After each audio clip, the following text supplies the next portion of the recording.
bawa ini ya? Bawa apa? Hah? Tapi oh Enggak. Ayo, ambil.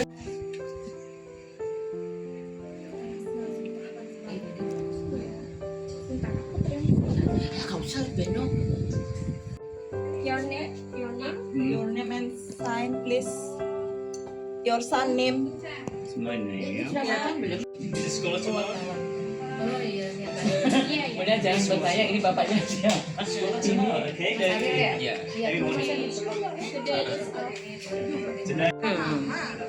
oh harus bawa ini ya? Bawa apa? Hah? Tapi oh Enggak. Ayo, ambil. Iya, saya Jatri berpinggir ini lebih sakit. Bunda Desi. Dia tetap terang. Iyalah. Anak-anak tuh harus bilang orang tua. Sakit apa mama niku? Kesakitan nggak tahu, nggak namanya migrain. Ini nama orang tuanya kan nama siswanya. Mana Satria? Satria nak berangkat ya?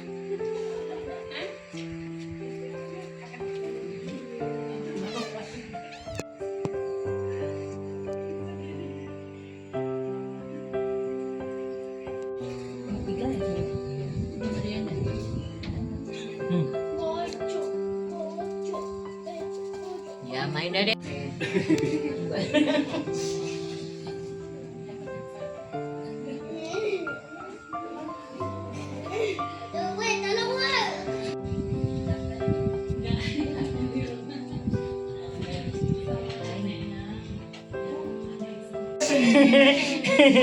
Mako terus ini sama ayahnya nih. Udah di stop. Oh, mako. Hari ini belajar makan siang. Maya sudah duduk. nggak bisa.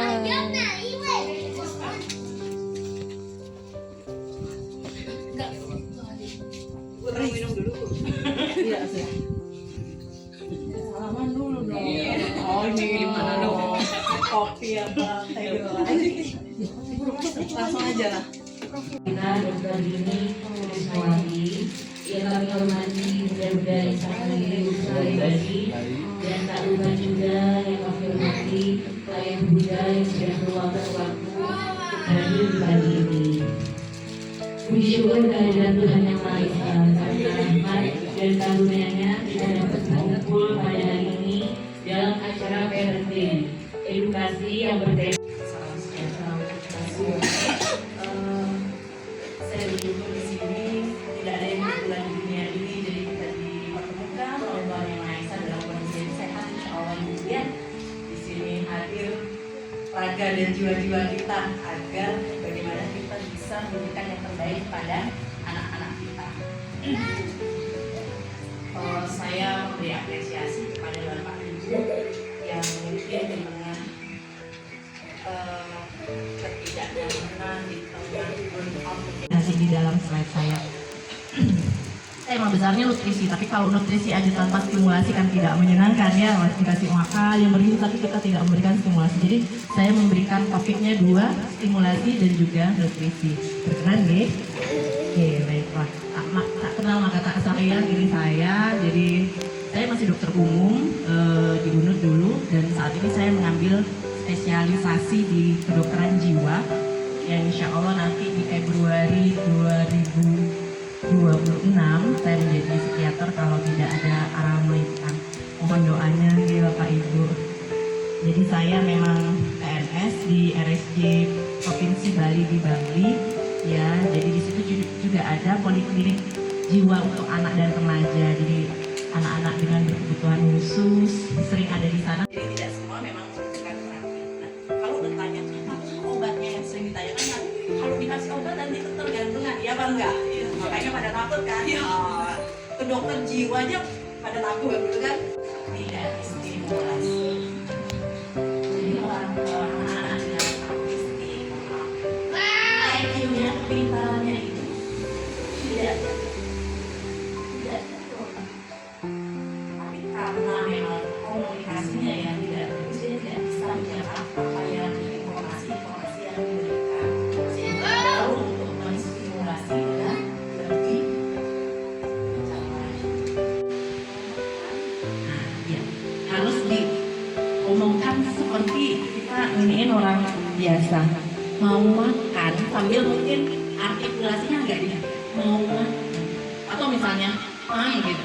Ada dia yang baik untuk pola asuh pada anak sehingga tidak menimbulkan keterlaluan dan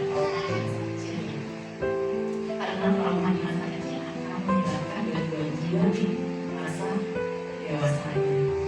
Kita pasti sudah tahu bahwa sesuatu yang tidak menyenangkan di masa lalu kita kadang bisa terbayang dan itu kadang secara tidak sadar kita lampiaskan ke banyak hal. Jadi baiknya adalah kita harus memutus luka masukan dengan cara dari anak mau apa, dari kita tidak memberikan bimbingan yang sesuai. Nah, dari kita orang-orang yang dengan bipolar, orang-orang dengan depresi ternyata makanannya itu kalau diteliti nggak bagus. Ugal-ugalan katanya segala macam dimakan. Nah, itu yang pertama adalah bebas gluten. Gluten itu tepung terigu. Itu tidak direkomendasikan. Karena itu dia dapat memicu respon neurobiologis otaknya bermasalah, tambah dia impulsif, kondisi praktiknya nambah dia. Kalau yang di rumah masih memakai itu karena mungkin keterbatasan biaya dan lain-lain, monggo saja, tapi agak dikurangi porsinya. Kita tidak menafikan bahwa memang dari kita mungkin ada kendala di biaya. Kalau dilihat yang sebelah sana yang direkomendasi kok mahal-mahal ya. Tapi ada kok yang murah gitu. Sagu, hampe. Nah, tapi banyak kan anak-anak itu memang suka mie, spaghetti, kue. Kira-kira apa yang menyebabkan itu? Karena tersedia dan rasanya memang enak. Iya, Mbak. Gampang aja mie instan, direbus, apa segala macam. Tapi ternyata memang tidak direkomendasikan. Juga kasein. Itu es krim yang ada susu-susu sapinya, keju, yogurt, mentega. Lebih sehatnya adalah susu kedelai. Emang sih tidak menyenangkan rasanya. Makanya dokter spesialis anaknya ngasih dan pancake maksudnya biar dia enggak mah seperti itu. Jadi apa solusinya ya dokter? Baik, pertanyaan yang mungkin juga menjadi pertanyaan ibu-ibu yang lainnya ketika anaknya kok dari satu bahan makanan dia tidak mau lagi. Bisa kita nilai waktu itu apa yang terjadi. Apakah dia mengalami trauma ketika kita memberikan yang terlalu ini, atau memang gangguan sensori motorik pada daerah ini, karena itu kan butir-butiran kecil ya, jadi mungkin dia mengalami gangguan itu. Kalau memang terjadi trauma di masa ketika dia gerakan tutup mulut kita terlalu memaksanya, itu memang harus pelan-pelan dikenalkan kembali. Ini enak kok nasi, mama makan nasi enak ini, ayo coba sedikit-sedikit. Kalaupun misalnya itu sangat mengganggu, sederhana sih, artinya kalau kita terlalu banyak makan nasi bisa menggumbung juga ini ya. Kalau misalnya yang bagus itu kayak gandum, roti boleh tapi jangan roti melulu yang tepung terigu. Bisa yang gandum, bisa yang kentang, ada roti kentang seperti itu, roti kentang ada. Kemudian di sini apa dikasih bihun kan dari, kalau saya nggak salah dari jagung ya, bihun, kue bisa seperti itu. Bisa dicoba yang lainnya. Tapi kalau memang mau dicoba nasi pelan-pelan sambil analisis kenapa dia tidak mau makan nasi. Kalau memang waktu itu ibu merasa terlalu memaksa, ada baiknya meminta maaf ya waktu itu. Karena anak kita yang hebat ini secara sadar Aldi, kondisi Aldi itu diagnosanya ASD dan ADHD. Usianya sekarang 9 tahun.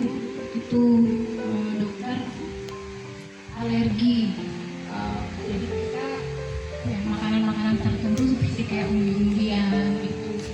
Terus roti, gandum, kentang itu termasuk. Saya belum pernah nyoba untuk kayak yang alergi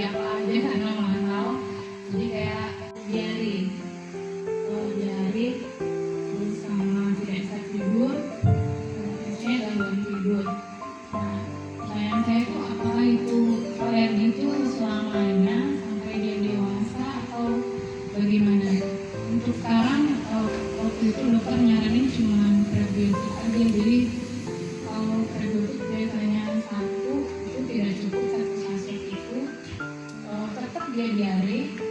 Terus jadi saya harus dua, kalau dua baru aman. Nggak diare. Nah, terus sama apa ya? Kalau misalnya kayak kondisi anak saya itu perlu ke psikiater. Tidak fokus, dan ada juga ASD di mana dia autistik, sibuk bahagia sendiri seperti itu. Jadi itu membutuhkan effort yang lebih daripada yang mungkin satu diagnosis. Kalau misalnya kita lihat dari makanan yang tadi, kalau alergi itu banyakannya gejalanya adalah ruam-ruam merah, tapi ada juga yang diare. Intinya ketika setelah makan itu akan bereaksi seperti itu. Misalnya kita alergi udang, setelah makan udang pas betonen, alergi itu pasti karena zat yang di dalam yang masuk itu protein akan berinteraksi dengan tubuh dan itu memberikan reaksi itu. Ada juga yang begini, udang kalau seger aman, kalau tidak seger langsung gatal-gatal. Nah, proteinnya berarti protein yang tidak segar itu yang menjadikan alergi. Jadi kalau alergi yang berbahaya ketika memang itu menyebabkan kematian, kadang kalau misalnya dokter, begini saya ibunya Sahil, dia usia 2 tahun 10 bulan. Alhamdulillah anaknya sehat, tapi ada kemarin divonis ASD. Ya, tapi kalau menurut saya lihat perilakunya dia juga agak aktif anaknya gitu, tapi ya agak aktif, maksudnya nggak bisa dikendalikan. Nah, untuk sehari-hari dia itu untuk cemilan saya kasih puding, apakah itu boleh? Puding ya. Terus kalau makan itu biasanya kasih kremes biar mau makan gitu, tapi ya agak banyak lah di awal-awal dia mau makan kasih kremes, kayak baru nanti kalau sudah makannya jalan kremesnya dikurangi gitu. Terus dia itu kalau kita kasih makan lebih, kadang BAB-nya itu bisa sampai sehari 3 kali gitu. Apakah itu normal? Tapi tidak selalu 3 kali, kadang 2 kali, kadang 3 kali, ya kadang sekali gitu. Apa yang harus saya lakukan? Apakah cemilannya itu dikurangi atau kalau nggak nyemil kasihan juga kan? Gitu. Terima kasih. Ya, ASD tadi dikatakan sudah 2 tahun ya. Itu luar biasa bahwa sudah mengetahui bahwa ASD sejak awal. Artinya dan Sahil masih banyak waktu untuk bisa menstimulasi anak sehingga perkembangan intelektualnya masih bisa berjalan baik. Karena kita tahu ASD itu tidak ya, sedikit yang mengalami gangguan perkembangan intelektual ketika memang tidak terstimulus. Anak ASD akan menjadi retardasi mental pada nantinya ketika memang tidak terstimulus. Jadi kalau dari awal kita sudah tahu, oh ini anak saya ASD, sehingga penanganannya tepat, diberikan stimulus, diberikan nutrisi yang baik, insya Allah nanti perkembangannya bisa membaik juga. Nah, yang ditanyakan itu adalah ketika yang tahu tadi makanannya kalau terlalu banyak. Sebenarnya yang menakar makanan itu apakah anaknya yang meminta atau kitanya yang memberi? Kitanya yang memberi. Kalau anak yang terus habis itu kayak makan makanan ringan gitu maksudnya. Terus kayak apa namanya, kentang, telur itu nggak mau direbus, digoreng. Iya, itu aja ada makanannya. Terus habis itu minum air putih itu susah sekali. Gimana ya dok? Apa namanya, cara untuk apa namanya biar bisa mau makan seperti biasanya? Iya, tidak minum air putih, makanan tinggi gula, tinggi gluten, semua itu tambah menyebabkan kondisi yang hiperaktifnya, kondisi fisiknya juga akan berpengaruh. Namanya ini masalah gizi kan jadinya. Sedangkan anak-anak usia perkembangan dan pertumbuhan itu wajib gizinya seimbang, gizi yang baik. Nah, ini Saya yakin Malkis itu nggak mungkin ada sendirinya turun dari langit jeder. Malkis itu saya dapat Malkis itu enggak. Pasti kita yang menyiapkan atau ada orang-orang yang memberikan itu sehingga anak sudah termanjakan mulutnya rasanya itu dengan sesuatu yang menurut mereka itu nikmat. Emang untuk menyetopnya itu sulit, tapi tolong dicoba karena ini perjalanannya panjang. Kalau dia makannya itu saja, kita nggak tahu selain ADHD apalagi nanti, selain ASD apalagi nanti. Makanya saya tuh nggak bikinin saya harus bikin kuahnya gitu jadinya. Terus dia minum airnya juga sedikit-sedikit. Dia untuk camilan itu dia nggak mau dia maunya sekarang puding aja. Dia nggak mau mencoba makanan yang baru gitu, kecuali kalau mau ngasih dia kayak kentang tuh harus dicampur pada nasinya dia mau. Kalau dikasih kentang aja dia pasti nggak mau. Jadi minum airnya juga gitu. Makanya dia itu kalau giginya nggak pernah sampai goyang itu pasti tumbuh gigi baru. Saya ajak ke dokter baru dicabut tuh karena dia nggak pernah ngunyah gitu.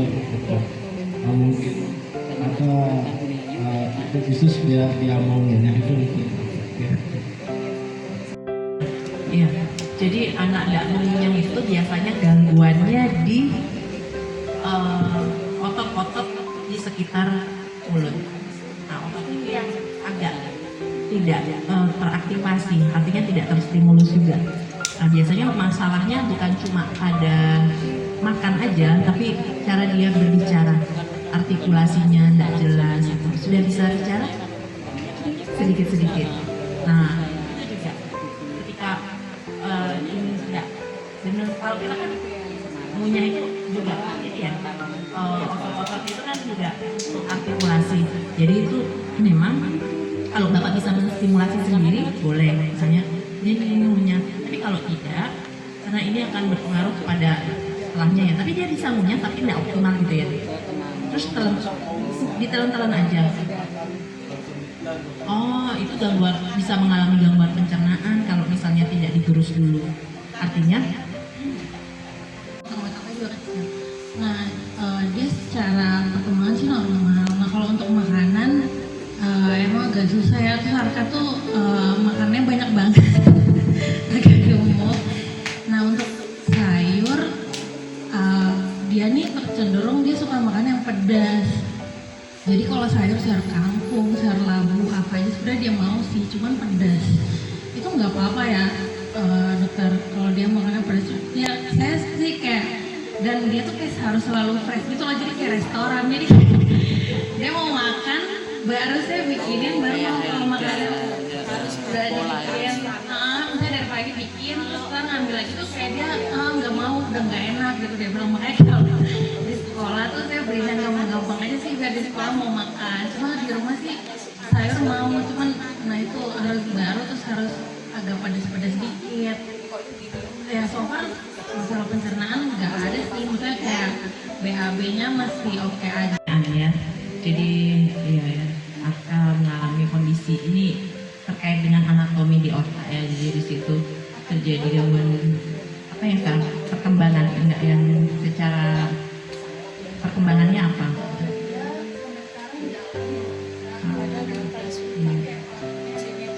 Iya. Karena koordinasi dan juga ini ya apa motoriknya bagus. Berarti harus latihan fisik juga ya.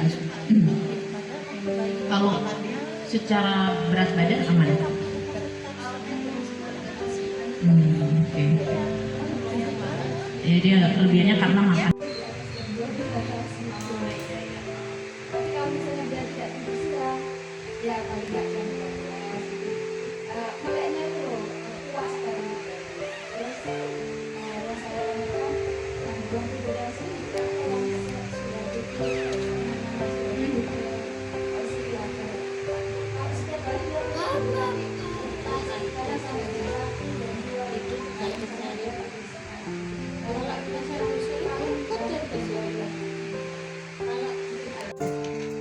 jam 12 masih nggak bisa tidur.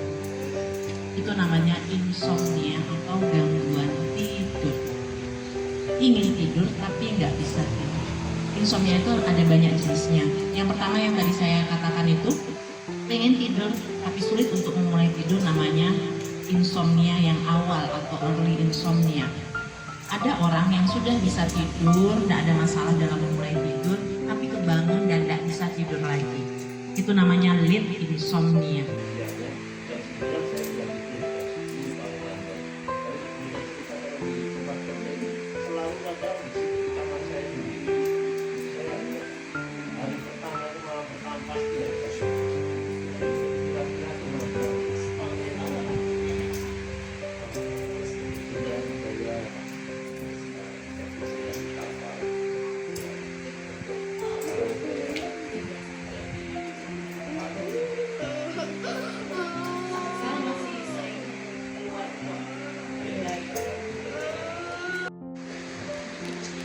Oke, terima kasih kepada dokter ini atas ilmu dan wawasannya. Luar biasa, sangat bermanfaat. Kita telah mendapatkan banyak sekali pencerahan mengenai topik di siang hari ini. Semoga ilmu yang kita dapatkan bisa kita terapkan di kehidupan sehari-hari. Sebagai penutup, sekali lagi saya ucapkan terima kasih semua kepada dokter ini dan ayah bunda yang sudah hadir di acara siang ini. Semoga materi ini dapat menjadi bekal berharga dalam membesarkan anak-anak spesial kita di masa depan. Tepuk tangan sekali lagi, luar biasa. Oke, sekali lagi untuk mengakhiri acara hari ini, marilah kita bersama-sama memanjatkan doa sesuai kepercayaan masing-masing. Oke, doa selesai. Terima kasih atas segala kehadiran dan antusias ayah bunda. Mohon maaf atas segala hilaf dan salah kami. Wassalamualaikum warahmatullahi wabarakatuh. Selamat siang, Om Swastiastu.